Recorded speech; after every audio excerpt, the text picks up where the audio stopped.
Long, long ago, there was a great thief. He lived in a land where the light did not shine, where all suffered in the darkness. People call me... Sorry, Kaya. Directly into the microphone, please. Otherwise your voice'll, you know...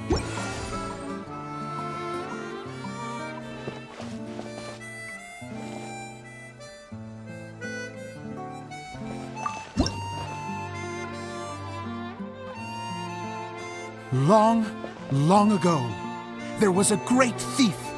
He lived in a land where the light did not shine, where all suffered in the darkness. People call me... Sorry, Kaya. Directly into the microphone, please. Otherwise your voice'll, you know... Okay. They call me the Dagger Bandit, but no one sees that I rob the rich and give to the poor. Here in the dark, evildoers run rampant in the shadows, while the good, honest folk stumble blindly on, just trying to find a way through.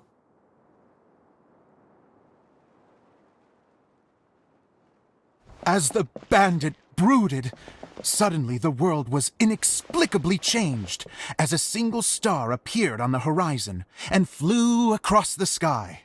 Traveler, stomp on that movement mechanism in front of you.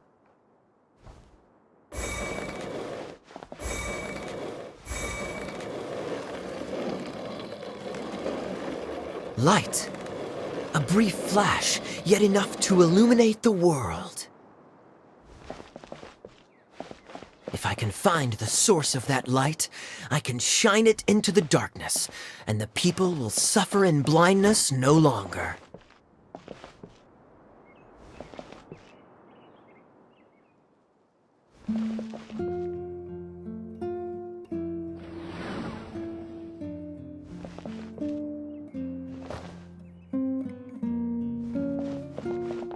Without a moment to spare, he set off to follow the star's course. All the while, the star kept moving through the sky. Traveler, the star kept moving through the sky.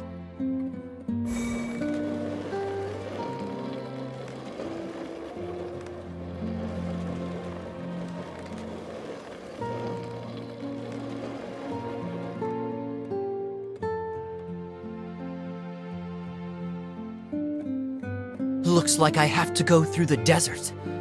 This could get dangerous. If everything he'd heard was to be believed, the desert ahead was a no-man's land filled with horrors. Worse still, the star had landed in the most difficult-to-reach location, surrounded by sheer cliffs, but he was determined to press onward.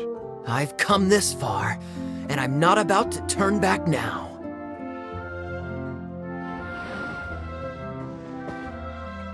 The Dagger Bandit trekked deep into the desert wasteland. Yet when he finally arrived at his destination, he found not a fallen star, but a young girl, dressed in white. How strange. I'm positive this is where the star landed. Young lady, do you know where the light has gone?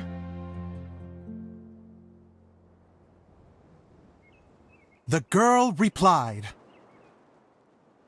Traveler from afar, the light you seek is only a bottled flame. But the flame has now died, and its light is long gone. A bottled flame? Yes, it was a gift from another. And so, the girl began to tell the story of how the bottle came into her possession. The girl hailed from a kingdom that sat atop the waterfalls. But when the reigning dynasty fell and a new one seized power, she and her people fled for their lives. A thick fog began to fill the air as she made her way through the forest, and dense thickets tried to block her path. There is a mechanism down there that you can press to retract the thicket board below the stage.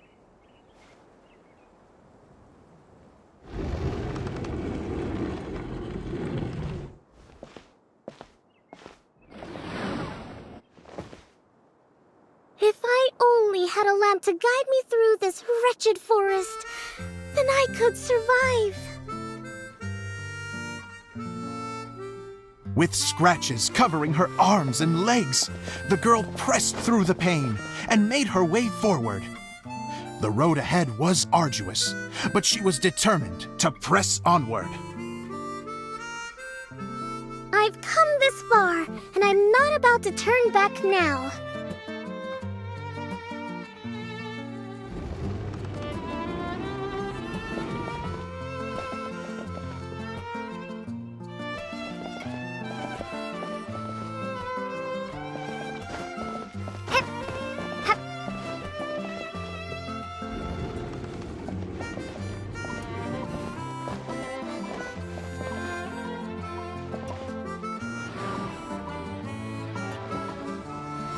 But just as she was drawing near her destination, a huge stretch of thorns and brambles suddenly came into view. Despair set in and began to weigh on her heart. If only someone could help me, I would give anything in return.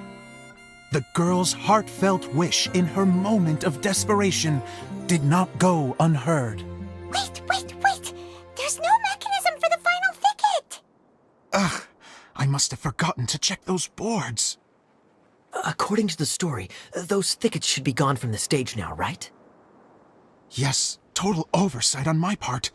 What a pain. I can help! Traveler, catch!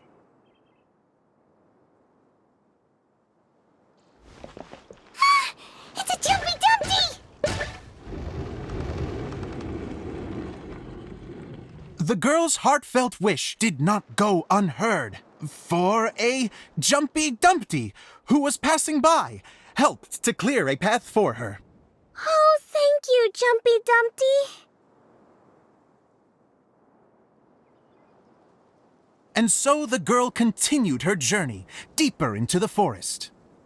But what she found there was not a lamp, but a mage glowing with fire. So, just to clarify, it was supposed to be the mage who helped burn a path through the thicket. Save it for the end, man! The mage took pity on the girl and handed her a bottle. Then, the mage began to tell the story of how the bottle came into her possession.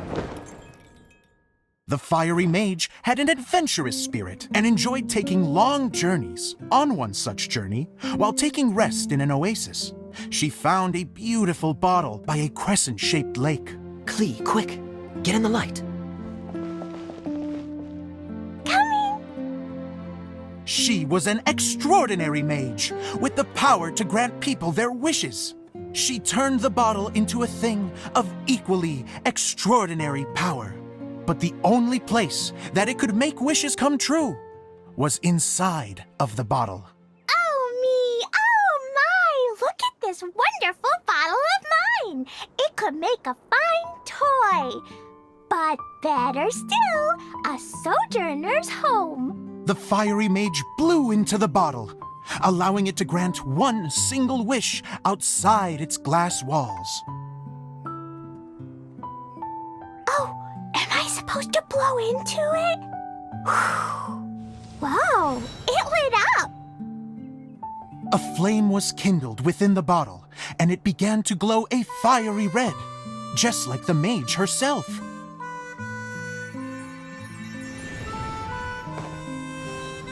After the mage finished telling her story, she disappeared, leaving only the bottle behind. A magic bottle that can grant wishes. And I wish to leave this place and go somewhere where no one will ever find me again. And then? The bottle seemed to softly inquire.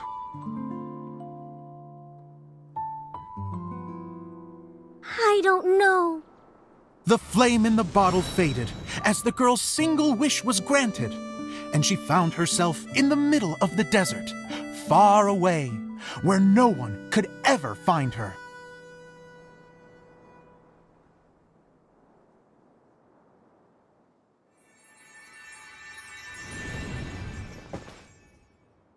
when the Dagger Bandit listened to her story. He sighed in disappointment that the flame with the power to grant wishes outside of the bottle had already died. But this doesn't make sense. If it truly granted my wish, then nobody should have been able to find me here. Maybe they shouldn't. The desert is difficult and dangerous to navigate, but I was determined to make it, no matter what. Then take this bottle with you for your trouble. It may be able to grant you your wish, though sadly, only within the confines of the bottle itself. All I wish for is light. Honoring the bandit's request, the girl wished for light inside the bottle, and sure enough, it lit up. They found that while the light was only generated within, it could nonetheless shine through the glass and reach anywhere in the outside world. Even though it doesn't burn as brilliantly as the light that shone before, this is still an extraordinary light. What will you do after I take the bottle? I don't know. Well, then maybe you should come back with me. With no reason to refuse, the girl accompanied the Dagger Bandit back to the land where the light did not shine. They brought light to that place, and the darkness was dispersed, and they lived happily ever after.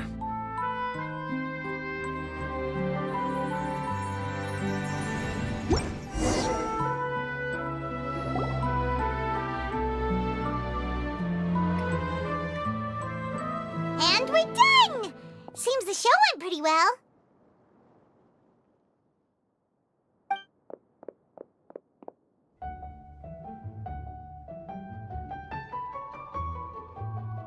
Miss Honorary Knight!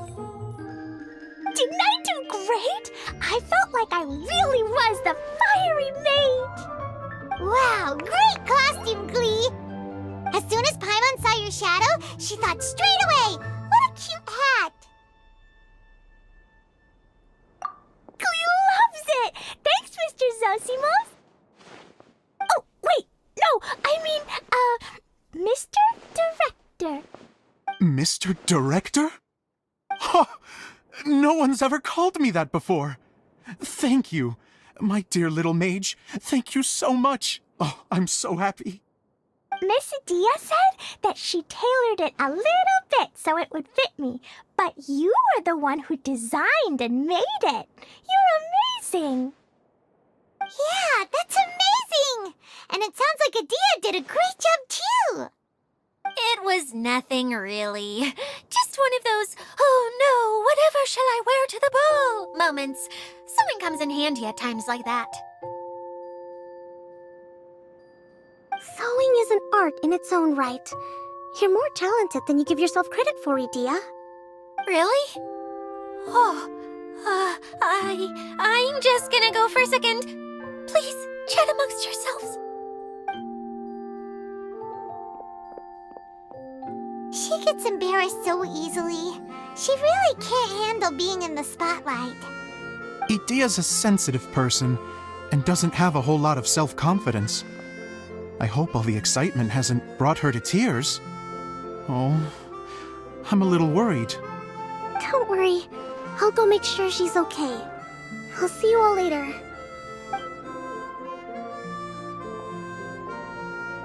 So, what did you all think of the play?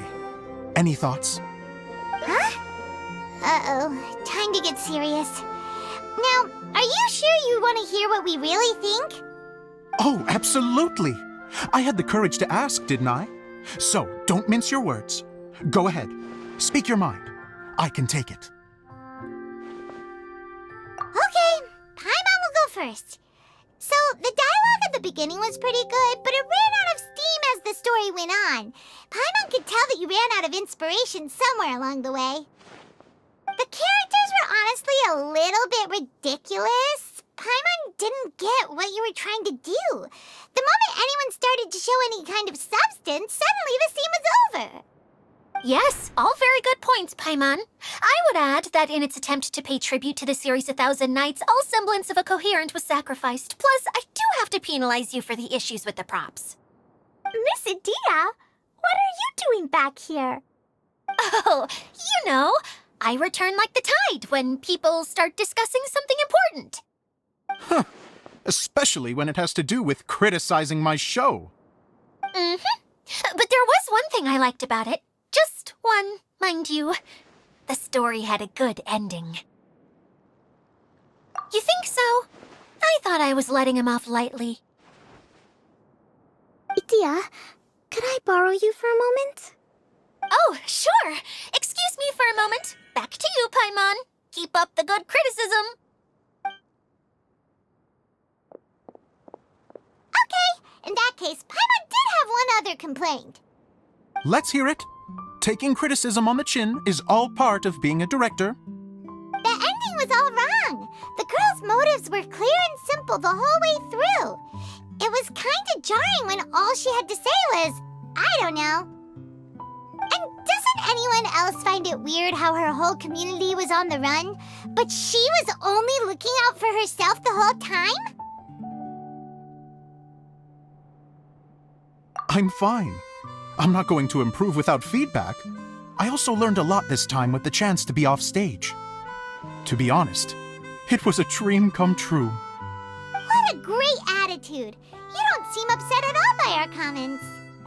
I wouldn't say I'm completely unaffected, but you're only speaking the truth. They're all very valid points. Still, now that Paimon thinks about it, you did finish the script in a bit of a rush. Maybe we were being a little too hard on you. That's perfectly fine. Nothing is as important to me as my work on the stage. We all use our imaginations when we're kids, right? I used to play with dolls and my own cardboard cutouts by the light of an oil lamp. The shadows would come to life and dance on the walls. I never got tired of it. Fast forward to now, and in many ways, I'm still that same little kid, lying on his bed, making sound effects. And I get the same joy from running a show now as I did in my little bedroom theater. Of course, a director can accomplish nothing without a cast and crew. So on that note, I want you to all know that I am eternally grateful to each and every one of you. Hey, don't mention it. We had a blast. Okay, here, take this. Your component, as promised. It's the bottle from the show! The one that lit up when I blew into it. That's right. Can you guess the secret behind why it lights up? Oh, maybe there's an invisible fairy inside that opens its eyes when you blow into it. Bingo! You guessed it. That should do the trick. Oh, wait, this needs tightening up a little.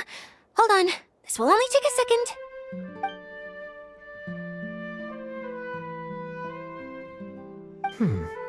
This outfit's more fashionable than I imagined. Excuse me, everyone. Do you have a moment? Especially you, Zosimos. Edea wants to do a little something for you. She says it'll be a dream come true. A dream come true? Yes. She said that as useless as she is, she wants to do something for you as the first person to have heard of your dream of being a director. Her words, not mine. I have to disagree, though. I have never thought of Edea as a useless person. How is this suddenly about me? If everybody is ready, then I'd like to invite tonight's male lead to take the stage. Ta-da!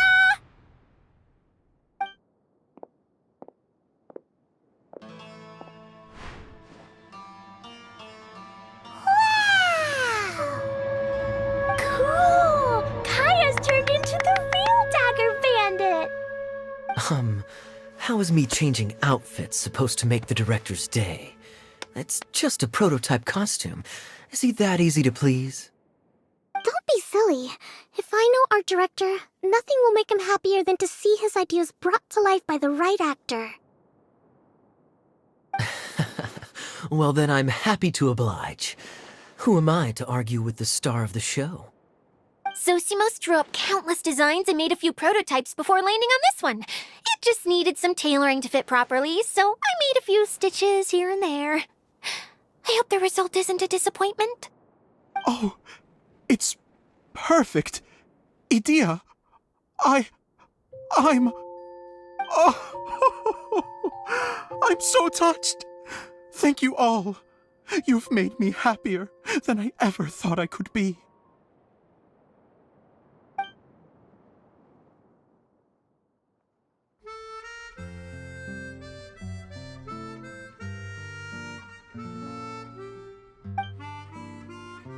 How are you doing? Recovered? Oh, I'm good. Thank you again, Idea. Oh, please, don't mention it. Well, now that we have the final component, it's time to say goodbye for now. Let's head to the core of the Veluria Mirage and get this place fixed up. Can I keep wearing my costume? Please do, by all means. Both of you can keep your costumes. It seems only fair. Yay! Kaya, keep wearing yours too. It looks amazing. I agree with our mage. I'm sure it's not every day you get to play such an unforgettable character. Sure. I think I can be a bandit for a little longer. Bye-bye, Mr. Director. Take care, my dear friends.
Yes.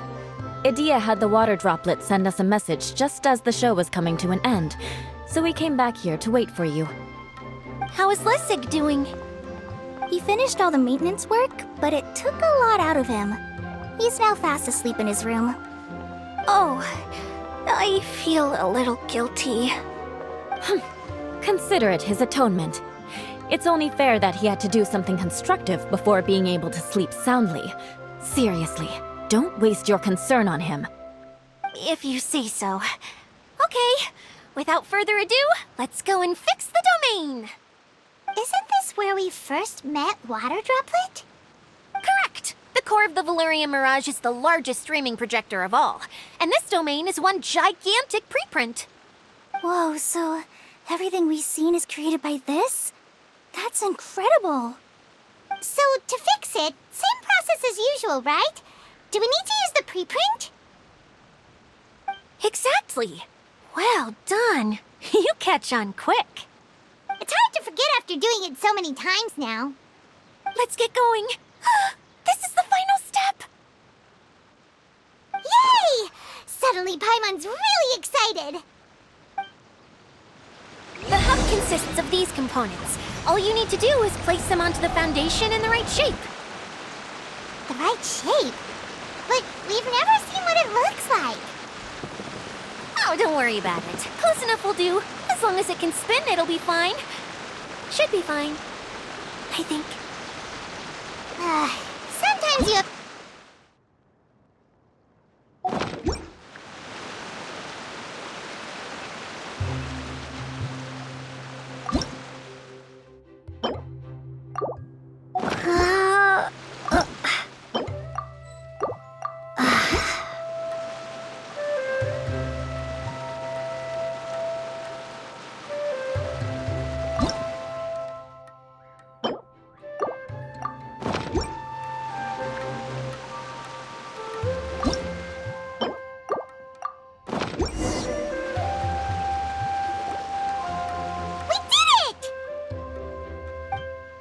But why isn't it turning? The components are back in the core, and the hub is restored to its proper shape again. That's all we needed to do. Like any wound, it just needs time to heal. It'll probably just start turning again one day in the middle of the night when no one's looking. Really? I thought that with your special abilities, you could get it turning again right away. What? All of us are dying to see it. Not just how the domain looks when it's fixed, but also Idea. In her element. I want to see Adia using her magic powers too! I bet they're super awesome! What are you guys talking about? And how is Clean on this, but Paimon isn't? They're referring to our mascot's true form. As I've said all along, there's much more to Idea than she gives herself credit for. She has a very special power. Though, I think some of us have sensed that already. Did you notice right away, General? I only found out when I was chatting with Eula. So our general was the first to notice. It seems like she's more perceptive than she lets on. I'd say the same about you, Kaya. What the... All of you? No? I mean, I wasn't trying to hide anything from you, I promise. It's just... For people who stumble upon this place by accident, I think my current form is more approachable than my true one. I don't want people to get scared when they see me. What? What is it? And whatever it is, how the heck does everyone know about it? Well, for one thing, I sensed elemental energy in the residents here, but none of them have visions. Then my mind started to wander as I was reading a storybook, and suddenly, I had a thought. Since hydroidolins can change into any form, why not human form? You hit the nail on the head. All right, in that case, please allow me to introduce myself once more.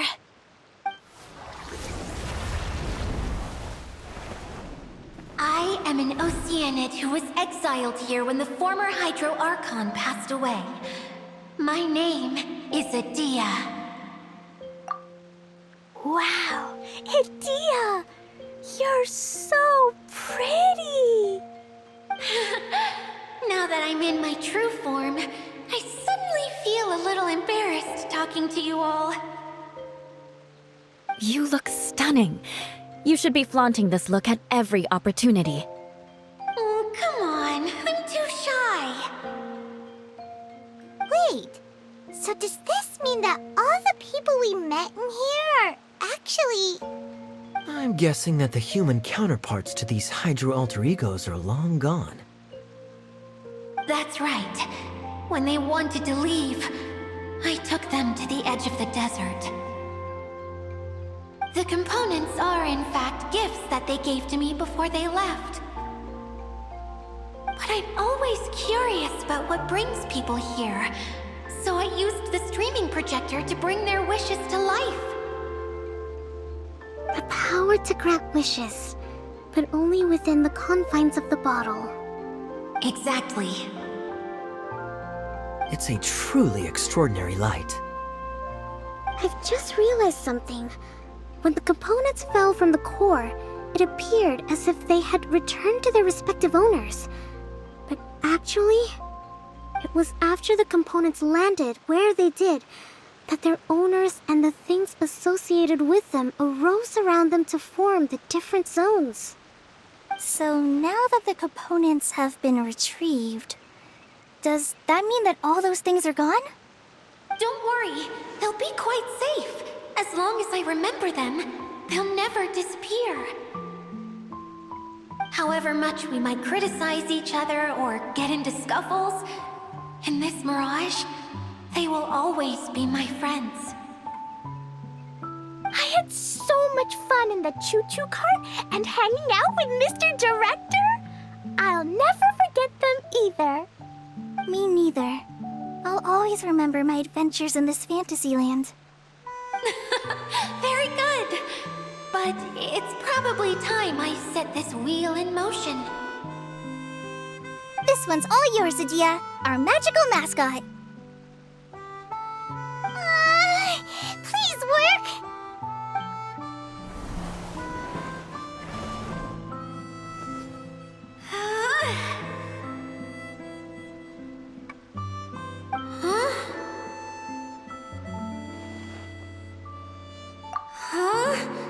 That's strange. Nothing happened. Has it lost some power because of the incident? Oh, crumbs! Not now! Not right off the back of everyone putting me on a pedestal and me acting like this was going to be my big moment! Oh. Someone get me a bottle! I'm hiding myself away! See you in 100 years! You're already in a bottle. What now? This was the only way! Now I'll never be able to show you how the Valyria Mirage is supposed to look. Hold on. I have an idea. Yes, General Sangonomiya? I'm all ears! If it's okay with you, would you let me borrow the Shinro casket from the domain's core? Ah, the Shinro casket. That sounds familiar. 1 second. Here. Is this it? Wow! A huge shell! It's the relic that Kokomi mentioned earlier! So this is where it's been hiding! It was once a ritual vessel used for making offerings in the Moun Shrine. It's made from the remains of a yokai called the Shinkiro, and it can listen to the wishes of those who come to pray to build up Shinki, which gives it its power. Several centuries ago, the relic was lost when the last prefect of Yashiori died in battle. Its final resting place was unknown. The pearl that goes with it should be able to sense the casket's location. But when, unbeknownst to anyone at the time, the casket disappeared inside the core of the Valyria Mirage, the pearl's light died out. Huh? How come? Well, imagine it was a sound instead of light. If the room is too big, you can't hear anything from outside the door, can you? Oh, I get it now. The shell must have been having too much fun one day and got locked in the solitary confinement room. I understand now, too. The core has been wearing out recently. That's why you were able to follow the pearl all the way here.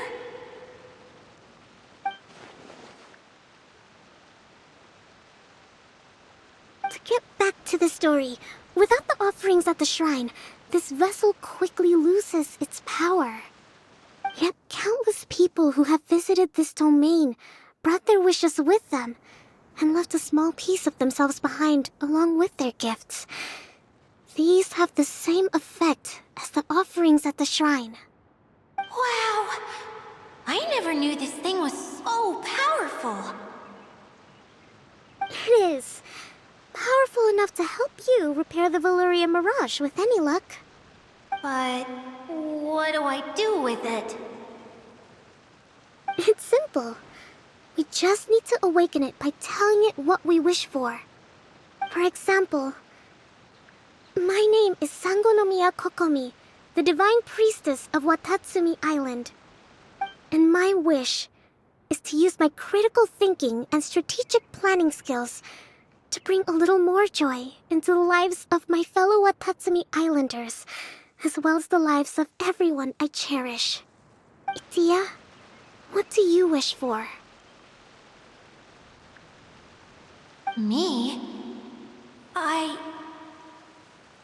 My wish is that all those who have sojourned to the Valurian Mirage in the past will achieve what they truly wish for. Not just in this domain, but out there, too. Even though I know full well that trying to build a railway in the outside world is just a pipe dream, and that Maimuna will probably just go back to being a scholar. And I know that Zosimos has a lot of improving to do as a playwright. It's going to be tough for him back in Fontaine. Chasing your dreams is hard work. Despite all of that, I still hope that somehow, someday, they will achieve their dreams.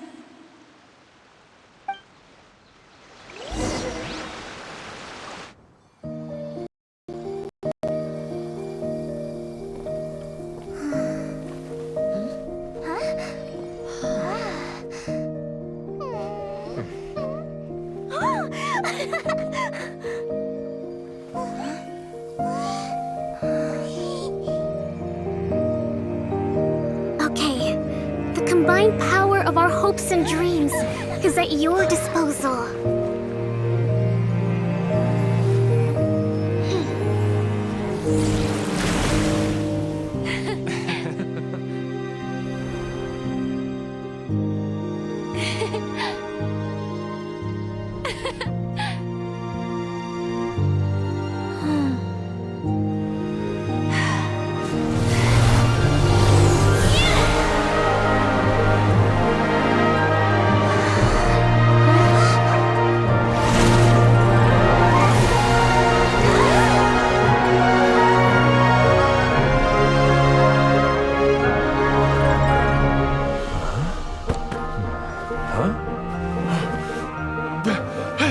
Look!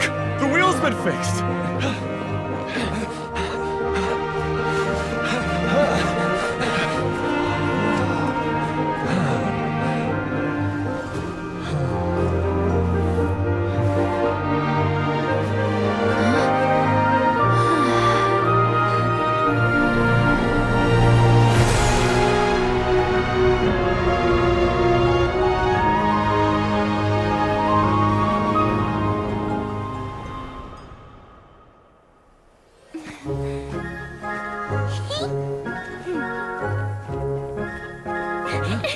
Come on, hurry!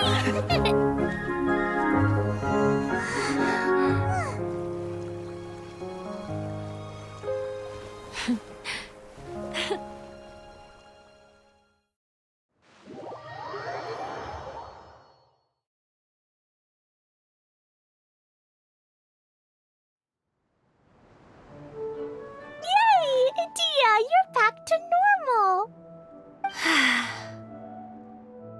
Everyone's praise and curious questions went to my head. I said so many things I'm so ashamed of, and I lost the courage to live on. Please don't say that. Yours was a noble wish. Yeah, and you weren't granting wishes for yourself. You did it for other people. I have friends like that too. Other people's hopes and dreams are what motivate them. They'll work tirelessly just to see them smile. If you ask me, that's one of the most noble things a person can aspire to. Please, no more praise. I'm really not comfortable with it. It makes me feel so ashamed. Someone like me doesn't deserve so many people's praise. It's like I'm dreaming. Well, at least the domain is fixed now, and all the components are back in place. What's the matter, Klee?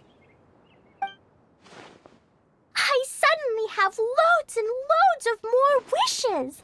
I want to ride the choo-choo cart again and look down from up on top of the big wheel. Is there a way to get up on top of the wheel, Idia? There is a way, but there's only space for a very few people. That's okay. I can go up by myself. But it'd be more fun with Miss Honorary Knight.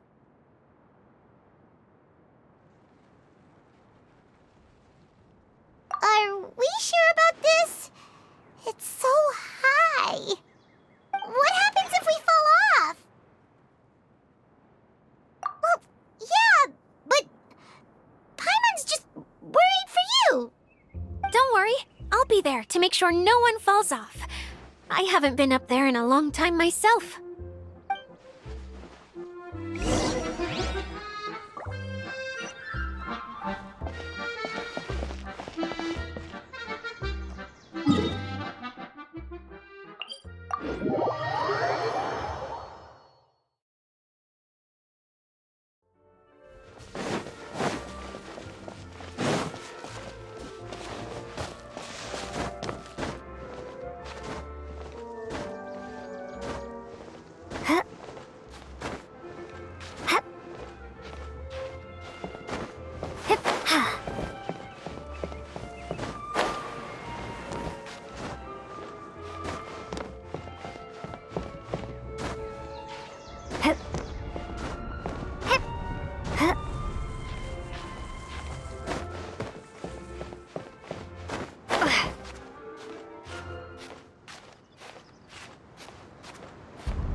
Is this an answer from this world?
Wow! So high!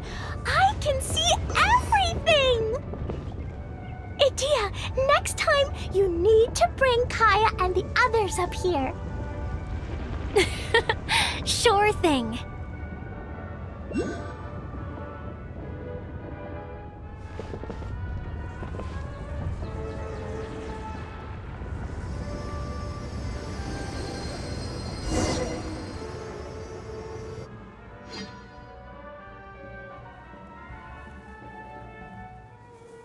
Whenever people have to leave this domain, I like to come up here and spend some time alone after I've seen them out. They're always overjoyed when they first arrive and start bringing their imaginations to life. But once they realize that they can't take anything home with them, they get upset. Some of them can't bear to leave. Others regret ever setting foot in this place. Do you ever get sad, Idia? I feel lonely at times, but not sad. A lot of people destroy everything they created before leaving, but some don't, like the residents you met. Before they left, they asked me to make replicas of themselves using hydro-eidolons. Then they tasked these replicas with maintaining everything they built here, as if this was their way of keeping their dreams alive. That's beautiful. Yeah, I don't know how they're faring in the outside world, but just the thought that one day they might achieve their dreams and live on the outside just as their counterparts do in here, that's enough to make me happy. It feels like I'm here waiting for them in the future, where they've achieved everything they wanted. Really? I just think that every dream, every wish, is like a flame in a bottle. Whether someone is still working towards their dream or living it already, as long as whenever they think back to that spark of light within them, it still makes them smile fondly. That's all it takes. Well, I feel super happy right now. Then I guess I finally paid Alice back after all these years. Funny to think I've been in the middle of a desert this whole time. It's just a giant muddy swamp to me. Time for Paimon to give you a nickname. Mud Fairy! Watch out for Idia the Mud Fairy! How dare you mock me! Roar! I'll gobble you up in one mouthful! Oh. I'm still embarrassed to have shown you my uglier side, but I'm glad the Valorium Mirage is up and running again. This place is going to be bustling with activity again soon enough. I hope you'll take some time to enjoy yourselves. Yep, I want to get everyone together for one last ride on the choo-choo